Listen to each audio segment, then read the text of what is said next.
Hello, everyone, and welcome to Guild Wars Players News, the podcast where we take a look at Guild Wars game series news and talk about content on our site, Guild Wars Players. I'm Sethruth, and today we have Draculetta. Hey, everybody, how's it going?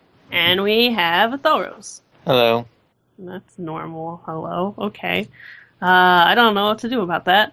That's Move unusual. on, I guess. Move on, I guess. Okay, so this week, we've got quite a bit of news. First of all, earlier this week, we got a blog post on the official Guild Wars 2 site about llama minis in PvP tournaments. So basically, there's these llama minis that you can earn doing PvP tournaments. For example, the ladder test season that's going on right now, I think it's the top 500 players will get a llama mini, but they are now introducing more ways to get llama minis, and also to increase the fanciness of said llama minis. So basically, there's a whole bunch of community PvP events that go on. Some are for beginner and intermediate players, some are for more advanced players, of course. And so ArenaNet is working with them to give away llama minis. So that's pretty cool. There's, I think, 3 or 4 different tournaments going on that will be giving the llamas. Some of them are on a weekly basis, so that's pretty cool. And yeah. There's a post on our site that's got all the information and links to all the tournaments. But with the llama minis, basically, you can go to any Laurel merchant in Tyria, and at the bottom of the first tab, at the very bottom, you'll find a Essence of Llamatic Elegance, and basically you combine this and the llama minis in the Mystic Forge, and you can make them fancier, like with bowler hats and monocles and bow ties and fancy llama outfits generally, I suppose. Because so who doesn't want a llama with a monocle and a bow tie? Well, exactly. I don't. Well, there's lots of things that you don't approve of my rainbow unicorn love, so whatever. But yeah, so that's pretty cool. And actually, some of us are thinking about joining one of these tournaments. Sarah and Drac probably are going to be joining me in the Aspect GG Pug Quest North America tournament. Not this weekend, but maybe next weekend. So that's pretty cool. I'm pretty excited. Also very terrified, but should be good. So yeah, yay community PvP tournaments. On top of that, today specifically, we got a whole bunch of information on specializations. We got a 2-part blog post. That's how much information we got. 2-part blog post on the new specializations. I tried to pull out some key points about them because, 2 blog posts. It means there's a ton of information, there's a ton of detail. Especially if you're an elementalist, I recommend you go and you read the articles yourselves because it goes into a lot of detail. So go read them yourself. I definitely recommend that. But some key points I'll talk about a little bit. Basically, like what we've been referring to as specializations since the Heart of Thorns, the Heart of Thorns announcement. Basically, those are actually called elite specializations in this new system. And specializations refer to the trait lines that each class currently has access to. So there's specializations and there's elite specializations. And yeah, that makes sense so far. Basically, this doesn't just give us new weapons to play with, like the elite specializations do. This also completely reworks the whole trait and skill point system. So stats are going to be removed from all trait lines, and instead characters' base stats are going to be increased, and stats on all gear everywhere is going to be increased to compensate for that. Basically, the way it works is you're going to be choosing 3 specializations, or an elite specialization and 2 specializations.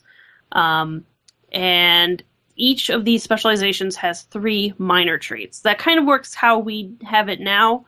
Like, there's the minor traits that get unlocked as you add points into a trait line, and then the major traits are the ones that you select. Kind of works the same way here in this new system. They've kind of revamped the UI, and it looks a little bit different, but it kind of works the same way. But basically, the way to unlock skills and traits and items and stuff is going to be under this profession reward track system, rather than using utility skills like we do right now. Or not utility skills, skill points like we do right now. So basically, to earn profession reward track, like to progress through these profession reward tracks, you use hero points. Hero points are going to be replacing skill points. And the only way to earn hero points will be through hero challenges, which is basically what we have now we call skill challenges. So that's a different system, but basically each reward track is going to be for a different specialization or skill type. So for the example they gave with elementalists, there's fire, water, air, and earth magic, of course, and arcane magic, which is kind of like their overall magic-y thing. They also have lines for signets. They have lines for conjuration, cantrips, glyphs, arcana, and tempest. Now these all mostly sound like different types of skills. So, like for another example, mesmers have illusion skills that do clones or phantasms and stuff like that. Or engineers have kit skills like the grenade kit or the tool kit, stuff like that. So, like a kit reward track would probably exist, kind of thing. Hopefully that makes sense. It was definitely a really dense read. I read through these posts a couple of times, and I still don't think I got everything. It's kind of one of those things where it seems like it's really hard to explain it easily and not make it sound super confusing. But like when you look at the UI, it definitely makes a lot of sense. And I'm sure like once you get in game and start using it, it's a lot more intuitive than trying to explain it this way. But yeah, it sounds interesting. My immediate gut reaction upon seeing this and hearing about all these trait changes was kind of this moment of panic because the three of us used to play Lord of the Rings Online, and if you played Lord of the Rings Online or followed that game at all, you'll know that, what was it, 2 years ago now, I guess? They completely overhauled the trait system, and because of that, a lot of people's preferred character builds just completely went out the window and disappeared, and they couldn't like trait their character that way anymore. This upset a lot of people. A lot of people left the game, and I just got my necromancer like into a really good spot, and I love his trait setup. So my immediate reaction was one of panic, thinking that I wouldn't be able to do that build anymore. But of course, I don't know if that's true or not. What do you guys think of this whole thing so far? I think with these kind of character progression changes, it's kind of hard for me to say how good or bad it is until I get my hands on it. I'm gonna have to kind of just reserve judgment on like how it generally is gonna work, like how it'll feel when I'm progressing with it. So yeah, I'm just gonna kind of hold back for now. That makes sense. Yeah, it's hard to judge it so far. Exactly. I read it like twice today, and it's just like totally going over my head. But Yeah. as you said, I think it's more complicated when you write it out than it actually is. Judging by the pictures, it seems pretty straightforward from, your menu and your choices that, we've seen. So I guess time will tell. I hope they don't pull, like you brought up Lotro, I hope they don't pull that and it totally just nerfs everything. And like all the builds that everybody has created are just not going to be any good anymore, and that would just be horrible. So Definitely. I don't think they would do that. I'm pretty sure they've been testing this, and I am gonna kind of be like a Thoros and just kind of reserve judgment to see what happens with it. Right. Yeah, makes sense. It is definitely very hard.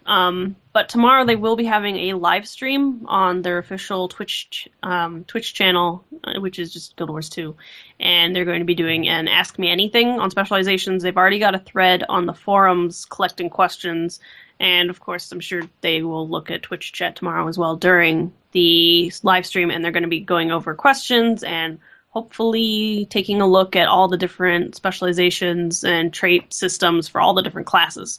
So that could potentially ease a lot of fears as well, and that'll be a good way, I think, to see how they actually work in practice rather than just kind of talking about it. So that could be pretty good. I'm going to try and get that and watch that, but it's going to be hard because I'll probably be asleep when they start. But yeah, so definitely watch that if you're interested. And yeah, so that's traits for today. And Drek, what is on sale this week? Well, the game itself is on sale at GameStop. Nice. It's not as good a deal as it was a couple weeks ago from Guild Wars themselves. The Heroic Edition is $19.99 and the Deluxe Edition is $29.99. So it's not bad. Yeah, you're better off, I think, waiting for when they do another 75% off, which I'm assuming they'll do a couple more of those before. Oh, yeah. They've been doing them so much lately. Part comes out, so yeah. But in the gem store, we have quite a few things. We have a new outfit. I know a lot of people have been waiting for this outfit. It is the Exemplar attire, and Hmm. it is 700 gems. And did you pick any of these up? Because I know you're the resident I cosmetic person. I did not. But this outfit, the female version specifically, people have been referring to it as the Countess Anise outfit because it's based on Countess Anise's outfit in game, the NPC, of course. And yeah, it's kind of interesting because there's a very different outfit for males and females. The female one is like a skirty, poofy thing. Males is more like a suit with like all sorts of embroidery on it. But it's not really my cup of tea. I'm kind of thinking about getting the female for my Necro, actually. Yeah, I'm not that surprised.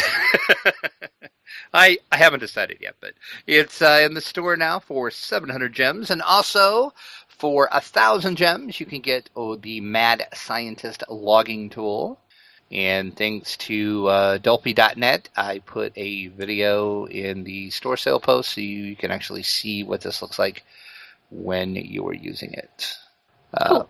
I just can't see spending 1,000 gems on a tool like that. But I mean, I know people do, but that just seems outrageous to me to spend that many gems on something like that. it is a lot of gems, but like the more I think about it, like I spend a lot of money rebuying crafting gathering tools. Well, yeah, So I didn't think of it like that. That's a good way to look at it, actually. yeah, because I mean, it's obvious it's permanent, so it's not going to go away, and I think you can use it on all of your characters. I'm not sure. I haven't looked into it that much, but I think if you you can. can, Yeah, I think it's account bound. So yeah. okay, so then that's good. So it could potentially save a lot of, worrying and, oh no, I just ran out of mining picks and I just found a rich ore vein kind of Right, stuff. That exactly. happens a lot.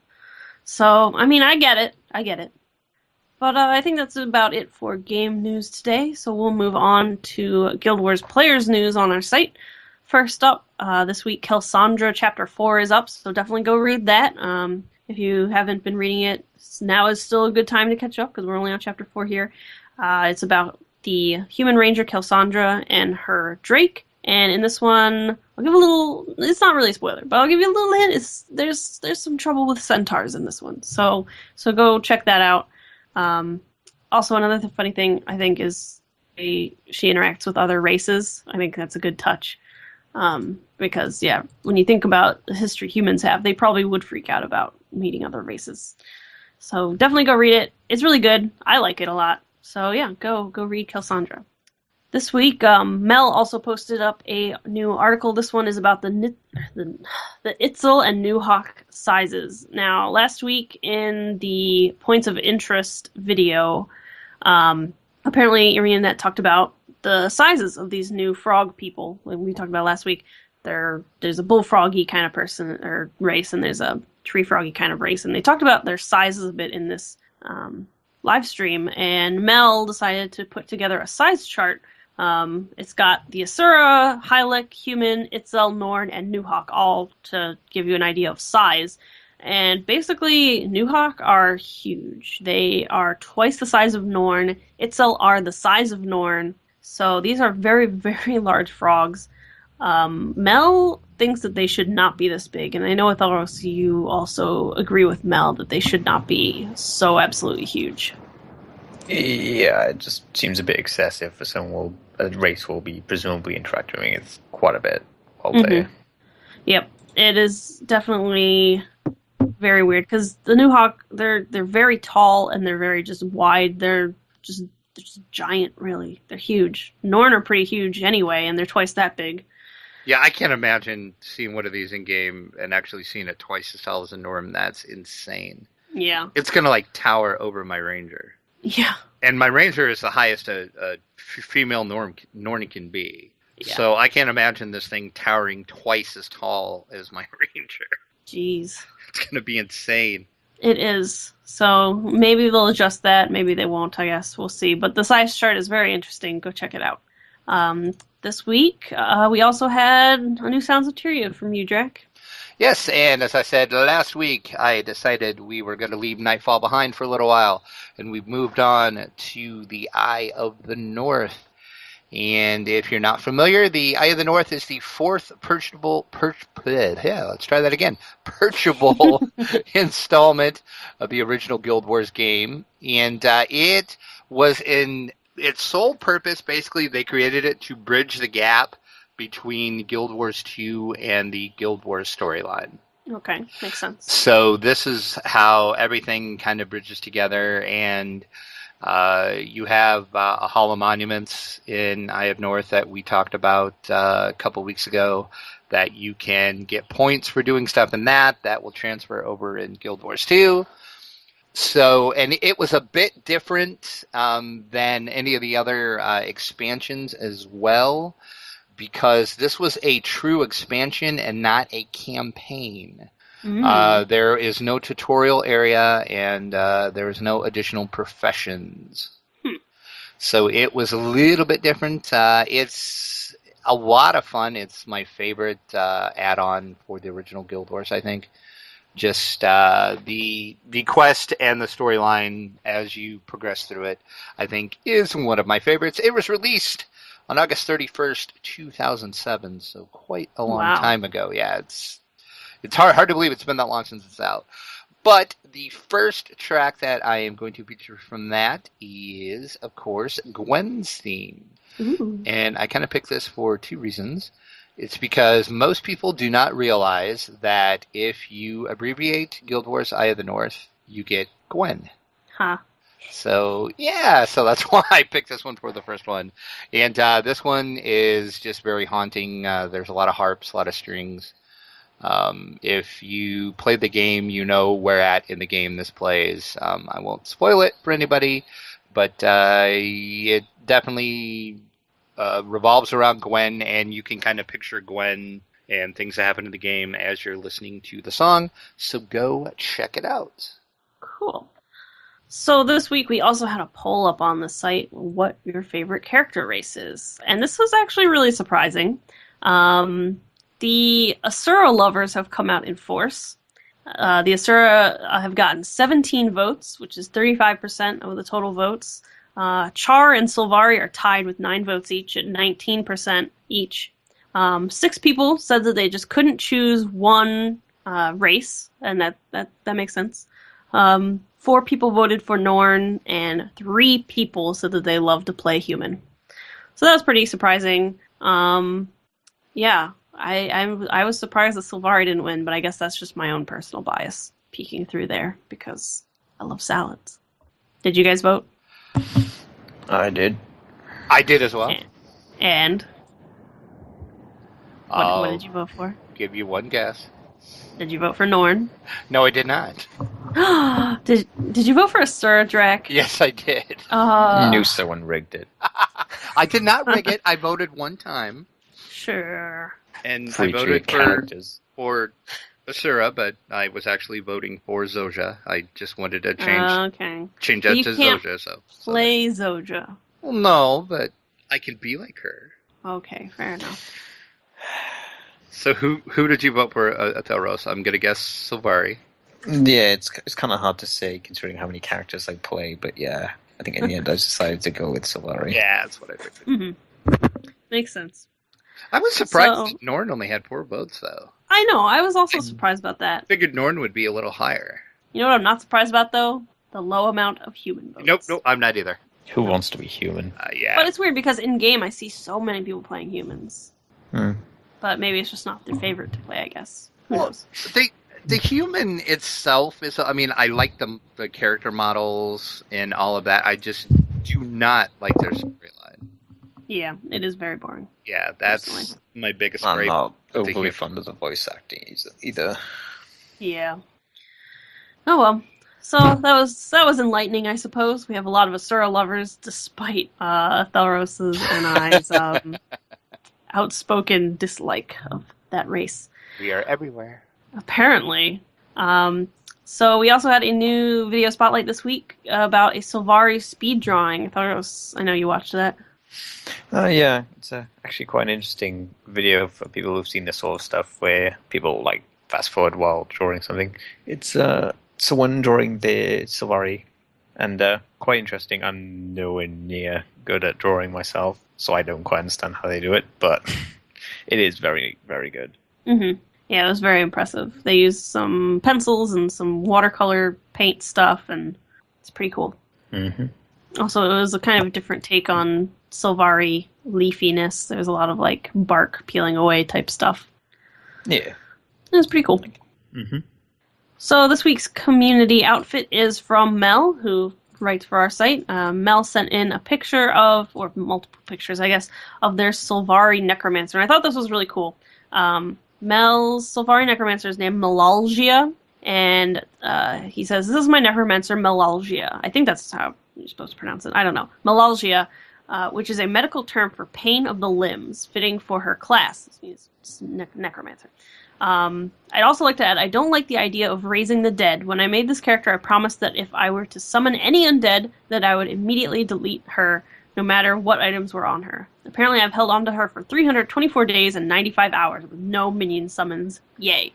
This is definitely a necromancer after my own heart. I detest minions, as if you listen to the earlier episodes of this show, I actually, hated necromancers, and now I just absolutely love my necromancer. But, yeah, this necromancer, she looks really great. Lots of, like, gold, dark blue, and, like, emerald green, and it's really good. Using some of the carapace armor pieces, the toxic spore back piece thing that's like this toxic spore that kind of like floats over your shoulder, like this kind of dark grayish skin and hair, green glow, and just looks very neat. I love necromancers that don't fit the typical just all black and green look, so I love this gold and blue and green look for this necromancer. So good job, Mel. Thanks very much for sending that in. And if you would like your character featured on Guild Wars Players on the site and in the podcast, send it to us at contact@guildwarsplayers.com with the subject line weekly outfit, although you might have to wait a while because we have gotten so many emails lately because I posted on Tumblr about it. I have about 2 months worth of weekly outfits queued up. So yeah, if you send one in, you might have to wait a while to see it. It will get there eventually though. There's just so many great outfits, and I'm so happy about that. Anyway, now time for the lore book. And this is where we take a look at a place, character, race, or artifact, and examine the lore surrounding it and why it's important to our gameplay. So this week I'm going to be talking about the Zephyrites. You run into the Zephyrites a lot in Living Story. Apparently you would run into them a lot more in Living Story Season 1, but they also show up in the early stages of Living Story Season 2.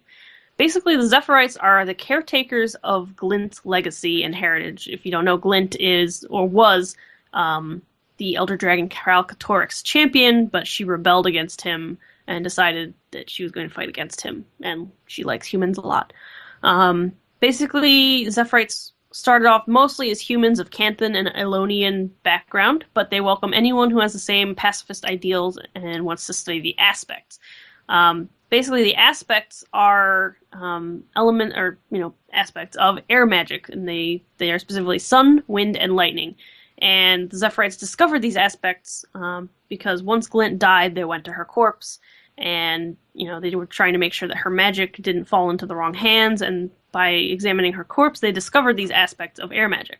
Using these aspects, they constructed a fleet of airships so that they could stay above the clouds in peace and not have to worry about people attacking them all the time. They rely heavily on trade, since obviously they can't make or grow a lot of their own stuff while they're in airships in the air. And they basically revere Glint in like a very religious way. They have Glint prayers and stuff. So they're a very interesting kind of people. And yeah, you do run into them a bit in the Living Story. And so there's some aspects of the Living Story instances where you have to use aspect crystals that harness parts of like the sun, wind, or lightning to get you through the instance. So, this week in game, we had an interesting week in game. Tharos, would you like to talk about fractals? I'd rather not, but yeah, I guess I have to. Somebody's got to. Yeah, I believe Sisters had some items she needed to get from those dungeons. 5 pristine fractal relics. Yeah, those things. So we decided, why not? We hadn't done them before. Well, at least I hadn't. Might as well give it a go, see how it ends up. And, yeah, The first one we did was the Urban Battlegrounds Fractal, which is where you take the place of Char invading Ascalon, which is an interesting, idea, and you end up doing that, reliving a important historical event. And we proceeded to get gunned down repeatedly. Part of the problem was that the things we were supposed to be destroying so that we wouldn't get gunned down were bugged out and we couldn't. Yeah, they kept saying they were obstructed even when you were standing right next to them, which proceeded to be an issue throughout that whole dungeon. Eventually we got through it, though. Yeah, the second one we did was the Uncategorized Fractal, which was partly jumping puzzle, partly puzzle just generally, and partly just bits of combat. This one wasn't too bad, actually. I didn't mind this one. There was a bit of an annoying part with the energy beam things that you had to dodge to get up a ramp. But that's mainly because they kept bugging out and hitting you even though you were nowhere near them. Right. So that one wasn't too bad. The last one, on the other hand, was... Well, technically it was the second to last one. We didn't even get the last one we did. Yeah. The last one we did before we rage quit. We seem to have no luck with Aether Blade things. No, we don't get along with Aether Blades. Yeah, that was a bad one. That one was bad. Basically, it was me, Atharos, Drac, Char, and a fifth random person that we got from the LFG tool, who was very patient and was actually the only one of us who did not want to rage quit at the end. So props to her. But basically, this last one, it was okay. It was going okay. There's some tricky puzzle stuff, but we got through it. It wasn't too bad. But then the last fight, you have to fight this Asura guy, and he summons these golems. And the first two phases aren't too bad. The first phase, you just kill him, no big deal. Then he summons more golems, and there's this big laser thing that goes across the room. But it moves pretty slowly, and there's boxes you can stand on to avoid it. Again, not that big of a deal. Then the next phase, there's a big laser that goes all the way up to the ceiling. So you can't stand on the boxes. But it moves pretty slowly, so you can run around. Again, still not really a problem. But then the last phase, there's the big one that goes all the way up to the ceiling, and the one that's short, and you can stand on the boxes to avoid, but they're all moving very fast. And we died so much that all of us ended up partially naked at some point. Our characters did. Yeah. It was not a fun time. No, it was not a fun time. So we rage quit. Yeah. Apparently, from what I'm looking on here, there's certain ones you can get for the first one you do, and then the second one you do, and then the third. The one you mentioned about the dolphin is apparently one you can get first, but no other time. Okay. Yeah, I've done fractals once when I first hit level 80, ages ago, and I got kind of rushed through them, and so I didn't really know what was going on mostly. So. Yeah, these have the same issue I have with one of the issues I have with with the Living Story, which is that they have no repair stations inside the dungeon. Yeah. So if you die enough times that you have no armor, you have to leave. And start that specific part of the dungeon over again. Yep, which is not fun, so... No. Nobody likes losing progress just because a certain boss fight is unforgiving. So, yeah, that happened. I'm gonna have to find other people to do fractals with because I feel like I've worn out your interest in doing fractals, which I can't blame you for. Yeah. So what else did you do this week, Atharos? Did a bit of PvP, not a huge amount, but it was something. I think I'm rank 17 now, around That's about. Not bad. Yeah. It's still decent. Thieves are still incredibly annoying and obnoxious, like every other stealth class I've ever encountered, ever. It's true. But, that's how it is. That's how it is. How about you, Drac? What did you get up to this week? I did a little bit of PvP, but I must have chose a really bad night to do it because all I had was a bunch of jerks. So I quit and I think that was there was some weird thing going on this week, because I've encountered a lot of jerks this week in PvP. Not so much today, and it was a little bit less jerkish yesterday, but especially Tuesday was really bad. I can't remember. It was either Tuesday night or Wednesday night. I can't remember what it was, but yeah, it was just bad. So I was like, yeah, I'm done. So I mean, even when we were playing, was it yesterday? Yeah, yesterday. We had a couple of people that would kind of... They would do the thing where they would rage at their teammates in chat or... Yep, that's what was happening to me. That's why I was just like, I'm not... Yeah, there was a lot of that going on this week for some reason. So I logged into my alley and got to level 58. Nice. I'm basically trying to get to 60 so I can do the Claw Island storyline. I'm doing it from a different angle this time, so it should play out. Are you? Shoot.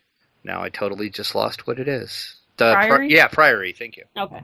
Yes. So yeah, it should play out different this time for me than because the only other time I did it, I was on the Order of Whispers, and of course we all know what happens in that. It's very sad. So I'm kind of assuming the same thing is going to happen, but it's going to be different for me because I'm not going to be as involved with it, I think. So pretty much. We'll see what happens with that. So that is pretty much all that I did in Guild Wars 2. I did play some original Guild Wars since the anniversary event is going on. Mm-hmm. I did some roller beetle racing, of course. You got to do that. How'd that go? Pretty good, actually. I won about half the time. So. Oh, that's not bad. Yeah, so it was fun. I enjoy that. It's always fun just to kind of pop in there and do the anniversary event and any of the other little fun events they have in Guild Wars. Guild Wars always did events good, I think. So yeah. It's always a good time to see those come back. So that's pretty much what I did in-game. How about you, other than our Fractal run? Oh, that Fractal run. So disappointing. Mm-hmm. Yeah, so he did the Fractals, or tried to do the Fractals, and it ended badly. Did a lot of PvP this week with Sarah. So she was basically really nervous about doing PvP, and then I finally got her to start doing it with me. Now she's super into PvP. And so she's like quite into PvP now. Yeah, like this week she spent time like changing up her Ranger build. I think we PvP'd, like every other day this week. We PvP'd a lot. I like PvPing with Sarah because in between doing matches, we like to stand around in the PvP lobby and look at all the pretty characters. Of course you do. So I've got a stare at other people's characters friend to do that with now. Because you guys don't do that. But yeah, she's really into PvP and we're going to do that tournament. So kind of terrifying, but also exciting. But yeah, everybody was really mean on Tuesday for some reason. It was really bad. So then Sarah and I decided to do Twilight Arbor because she wanted to start earning Deadly Blooms to get the Twilight armor. And so we did that with Fretalus and Krell, and we four-manned it. We did one of the explorable paths. I don't know which one. Not Aetherblade, some other one. That worked out really well. That one also kind of started off bad because we had a fifth person who then decided to just quit like 30 seconds in. Oh, that's always handy. Yeah, because I guess we weren't doing the rush method where you just totally ignore half the mobs, so we were actually killing the mobs. But I was really proud of myself in Twilight Armor because we got to this one champion worm and everybody else died except me, and I got it down to half health. And I was just surviving and being an awesome necromancer, and I just love my necromancer so much, you guys. You were just being all Mr. Abs, weren't you? Actually, I was not using abs because when you switch into abs mode, you get very squishy. So, abs are not squishy ideal. Abs? I know, right? It doesn't make any sense. If you guys don't know, listeners, I call one of the elite necromancer skills is Lich Form, which you've probably seen, that big, like, green, Grenthi kind of thing. And we call it abs because it has some very intense abs. And, yeah, switching into abs mode is not great because you die very quickly. But I was switching in and out of Death Shroud and using all my awesome leeching skills. I've been using Axe and Warhorn a lot more lately, and that seems to be working pretty well, and I love it. Yeah, that's what I've done on my Necro. Yeah, and actually I'm kind of switching to, like, I use Axe and Warhorn or Dagger and Warhorn, and that works really well. Lots of life leeching, lots of life force for Death Shroud. It's just good. I just love it. Love my Necro. So that's about all I did this week. It was just love my Necro, basically. I just love my Necro all week. We did not get any questions for Guild Wars 2 Academy this week, but if you have any questions, if you're a new player to the game, or you just want to learn more about a specific topic, just send us a question or a topic you want to hear more about to podcast@guildwarsplayers.com. We'd love to hear it. We love helping new players. And we did not get any new donations this week, but we would love your support. You can help support Guild Wars Players by going to our donation page at guildwarsplayers.com/donation. And you can support the Players Alliance Network, which is the podcast and game fan site network that we're a part of. We have a Patreon there, and you can also donate a one-time PayPal donation if that's more your thing. You can get rewards like getting a mention on the show, or you can even come on and be a guest with us on the show. We did not get any reviews or featured comments or emails this week, unfortunately, but we would love to hear from you guys. Comment on our articles, on the podcast, leave us iTunes reviews, all that good stuff. You can contact us at guildwarsplayers.com is our main site, of course. You can email us at podcast@guildwarsplayers.com. We're also on Tumblr now. We are guildwarsplayers.tumblr.com. You can send us asks. You can share our articles and stuff easily there, all that good stuff. We're also all on Twitter. The Players Alliance Network is @PlayersAlly. Guild Wars Players is @GWPlayers. I'm @Sithrith. Drac is @Draculetta_72. And Thalros is @Thalros. And, of course, we're in-game, and you can find us and talk to us in-game.